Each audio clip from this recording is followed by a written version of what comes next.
Gente, estamos em Lucas, né? Não esqueça disso. E você que é novo na live, irmão, é Bíblia na mão aí. Bora aqui estudar a Bíblia, gente. Vamos lá. Nós estamos falando sobre Lucas, seguindo Jesus na sua viagem da Galileia para Jerusalém e tentando observar tudo que Jesus fala, tentando captar todas as suas mensagens, observar as suas reações e as palavras do mestre, né? Bom, esse trecho que a gente está tratando, eu até marquei agora aqui antes da live, ele é um trecho longo. O ideal seria que nós nos debruçássemos do 14, Lucas 11, tá? Lucas 11, do 14 ao 36. Esse é um texto que está todo ligado, mas não dá para a gente fazer isso na live, tá bom? Porque a gente não tem aqui 20 minutos e olha lá para conversar. Então, a gente está picotando o texto, mas nunca tire um texto do seu contexto, em o nome de Jesus, tá bom? Não tire nunca o texto daqui, ele está aqui. Então o que nós vamos ler tem a ver com todo esse contexto aqui. Qual é o contexto? Jesus expulsa o demônio de um homem surdo-mudo. Os homens que estão ali perto veem o que está acontecendo, condenam Jesus, dizendo que ele expulsa demônios por Beelzebu, pela força de Beelzebu, pelo poder do diabo, né? Beelzebu é o príncipe dos demônios. E Jesus diz para eles, bom, se eu faço isso, os filhos de vocês também fazem isso, porque o exorcismo era uma prática comum naquela época. Nós explicamos isso, acho que foi ontem ou antes de ontem. Bom, e aí Jesus começa um discurso. Depois dessa acusação, Jesus começa esse discurso onde nós estamos. Ele fala que o diabo não poderia lutar contra si mesmo, porque reino dividido não prospera, essa acusação de vocês não tem fundamento. Se eu estou aqui expulsando um demônio pelo poder do diabo, não tem nem lógica o que vocês estão dizendo, né? E aí, ele diz assim no versículo 20, é aí que a gente vai hoje se debruçar um pouquinho, do 20 ao 23, só esses 3 versículos, ele diz, mas se é pelo dedo de Deus que eu expulso demônios, então chegou o reino de Deus. E aí ele diz, quando um homem forte, bem armado, guarda a sua casa, seus bens estão seguros. Mas quando alguém mais forte o ataca e o vence, tira-lhe a armadura em quem confiava e divide os seus despojos. Aquele que não está comigo é contra mim, e aquele que comigo não ajunta, espalha. Jesus continua o seu discurso, não esqueça o que está acontecendo aqui. Sou chato, né, gente? Mas tem que ser, porque senão a gente se perde no texto bíblico. Bom, Jesus está dando uma notícia aqui para aqueles homens, o seguinte, olha, eu não expulsei o demônio desse homem surdo-mudo pelo poder de Beelzebu, eu expulsei pelo poder de Deus, pelo dedo de Deus. E isso mostra que o reino de Deus chegou. Jesus, no meio daquela situação, destaca por que aquele milagre aconteceu. O reino de Deus chegou. Essa é uma notícia muito importante, mas muito importante para aquele pessoal e para nós. Lembre-se que a prioridade de Jesus é justamente divulgar que o reino de Deus chegou. O termo igreja, a gente já falou sobre isso, foi usado por Jesus 2 vezes só nos seus discursos. Basileia, que é o termo ajuntamento, comunidade, quando ele se refere à igreja, dá a entender a existência da igreja que virá depois da sua morte e ressurreição. A conversa de Jesus não é sobre igreja. Esse não é o destaque do anúncio de Jesus. O destaque do anúncio de Jesus é, sem dúvida nenhuma, ou indubitavelmente, como a gente diz, o reino de Deus. E aqui ele está dizendo, eu expulsei esse demônio em nome de Deus e pelo poder de Deus, porque o reino de Deus já chegou. A chegada do reino, ela é evidenciada pelo poder com que Jesus chega. Um poder que desbarata, destrói, anula o poder das trevas que domina esse mundo que jaz no maligno, como diz João. Uma vez mais, devemos notar que a prova que Jesus apresentava de que o reino tinha chegado era o fato de que os que sofriam eram curados. A saúde havia sido dada de volta àqueles que estavam enfermos. A ênfase das curas, dos milagres, dos feitos maravilhosos de Jesus é o reino. Olha, o reino chegou. Como assim? Olha, vejam. Aliás, foi essa a resposta que Jesus dá quando os discípulos de João Batista, enviados por ele, que está preso, perguntam: o Messias já chegou? Né? E aí Jesus dá a evidência da chegada do Messias e do reino, dizendo: olha, os que estão doentes estão sendo curados, o evangelho está sendo pregado aos pobres, o reino de Deus chegou. No meio daquela questão relativa à cura daqueles homens, Jesus diz por que curou. Ele curou porque o reino de Deus é chegado. E o reino de Deus é a proposta de Deus, é a dádiva divina, é a boa notícia de que o tempo das trevas acabou, de que chegou a luz, chegou a boa nova. O evangelho é boa nova, gente.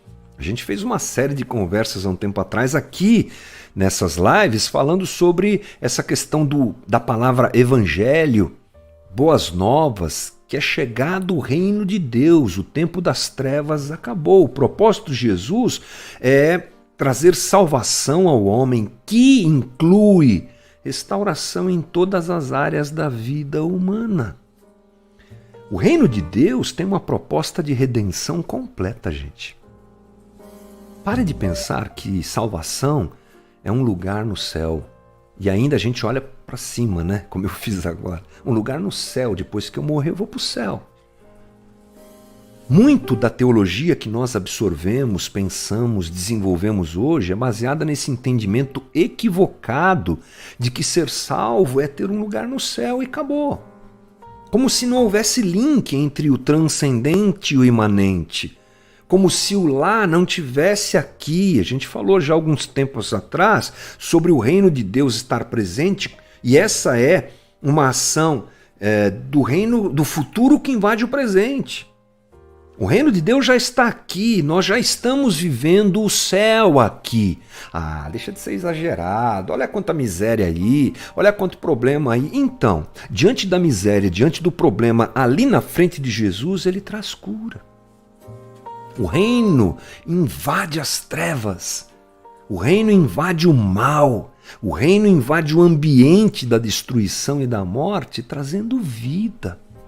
Sinais também, curas também, suprimento para quem precisa também, tudo faz parte, mas principalmente traz a transformação e a libertação que o homem precisa do seu maior temor, que é o pecado que habita nele mesmo, contra o qual ele não pode fazer nada, e o reino traz a libertação da morte, o maior de todos os inimigos, né? Então, nós precisamos valorizar essa fala de Jesus. E aí ele mostra como isso é verdade a partir do 21. Quando um homem forte, já li, estou lendo de novo aqui só para a gente se sintonizar a conversa. Quando um homem forte, bem armado, guarda a sua casa, seus bens estão seguros. Mas quando alguém mais forte o ataque vence, tira-lhe a armadura em que confiava e divide os despojos. Sobre o que Jesus está falando? Sobre a vitória contra o diabo, contra as obras das trevas. Ele expulsou um demônio. Aquele homem estava possesso por um demônio e Jesus chega lá e, diferente do que esperavam, até os próprios exorcistas da época, ele consegue expulsar aquele demônio, liberta aquele homem, restitui aquele homem a sanidade, ele restitui aquele homem a verdadeira humanidade. Jesus é o humano perfeito, gente. E o Evangelho trabalha o homem para a gente se aproximar o máximo possível, nunca completamente, mas o máximo possível dessa humanidade perfeita de Jesus. Jesus, o todo espiritual, o completamente espiritual, aquele sobre quem pousou o Espírito Santo e o próprio Pai disse: esse é meu Filho amado em quem eu tenho prazer, é humano. A espiritualidade de Jesus é percebida na sua humanidade e ele dá isso àqueles em quem ele atua. Ele devolve a humanidade daquele homem, a plena humanidade, curando aquele homem. E isso acontece porque Jesus é o homem forte, que chega destruindo as obras das trevas, que dominavam a vida do homem, que hoje pode ser liberto pela obra de Cristo na cruz. Há uma guerra espiritual, sim.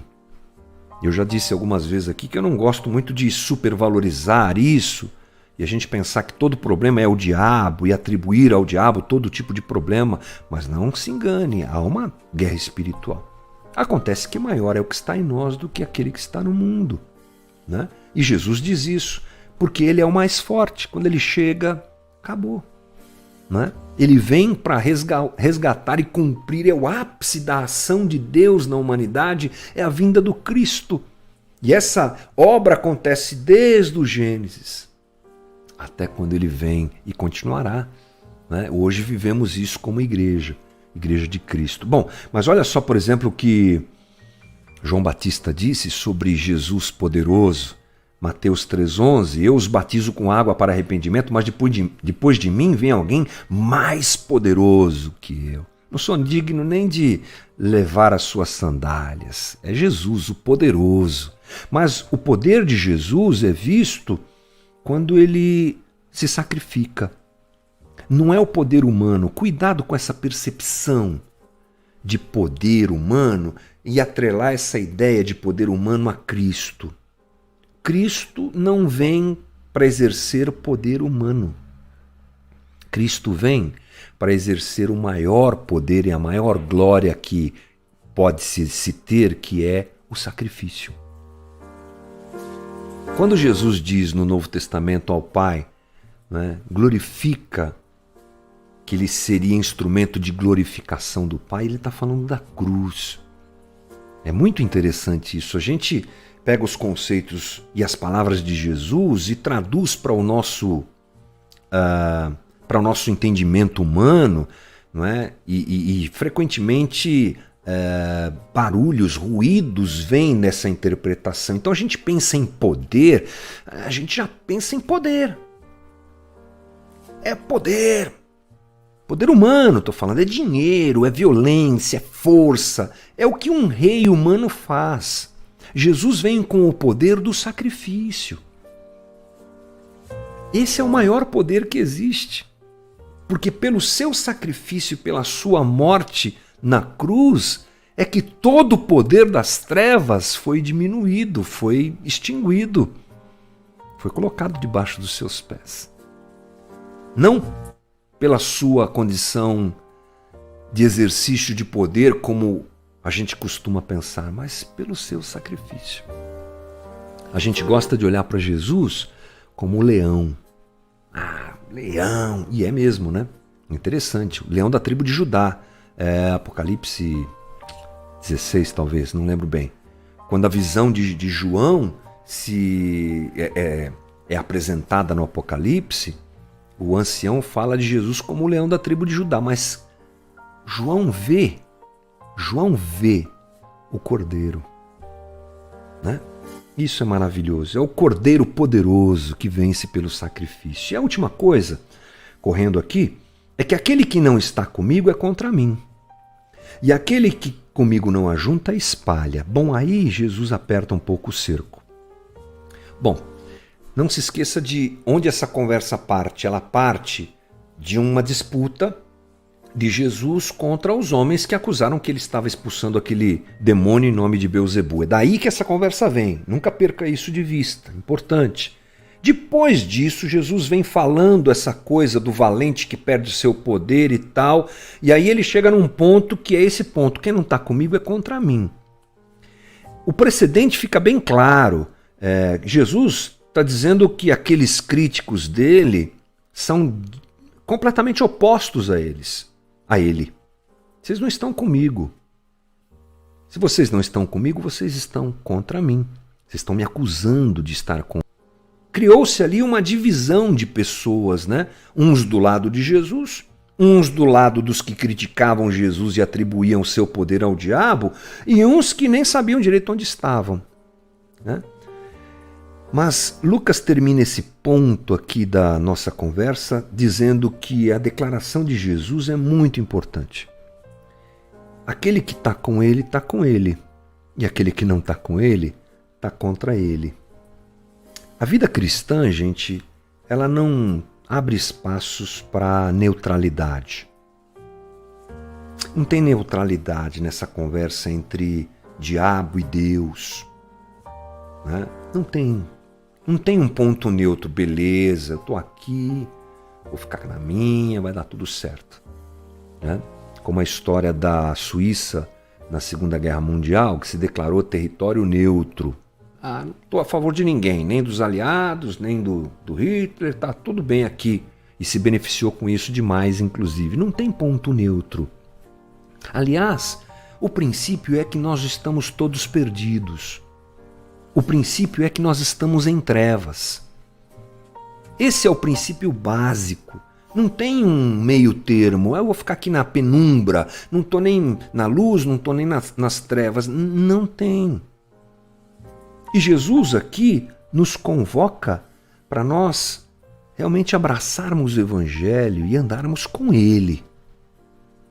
Quem não está comigo, está contra mim. É uma chacoalhada para todo mundo que está assistindo aquela situação, aquela disputa, em tomar um partido. E o partido é, se você não está comigo, você está do lado desse pessoal aí que acha que eu faço as coisas em nome do diabo. Então a convocação de Jesus é muito séria, né? Para a gente realmente observar atrás de quem nós estamos andando. O que é realmente importante para a gente? Eu estou com Jesus naquilo que eu vivo, naquilo que eu faço, nas decisões que eu tomo, nas prioridades que eu tenho, nas escolhas que eu vivo. Eu estou com Jesus na maneira como eu lido com as pessoas. Eu estou com Jesus na maneira como eu administro a minha vida. Porque aqui não tem só uma questão religiosa, é a vida toda. Eu estou com Jesus ou eu estou longe de Jesus, né? É uma convocação, ande comigo, fique perto de mim, porque eu vim dar vida e vida abundante em todas as áreas da vida humana. Vamos lá, vamos andar perto de Jesus, né, gente? Vamos estar com Jesus. Esse é o convite dele, esse é o chamado que ele tem para a vida da gente.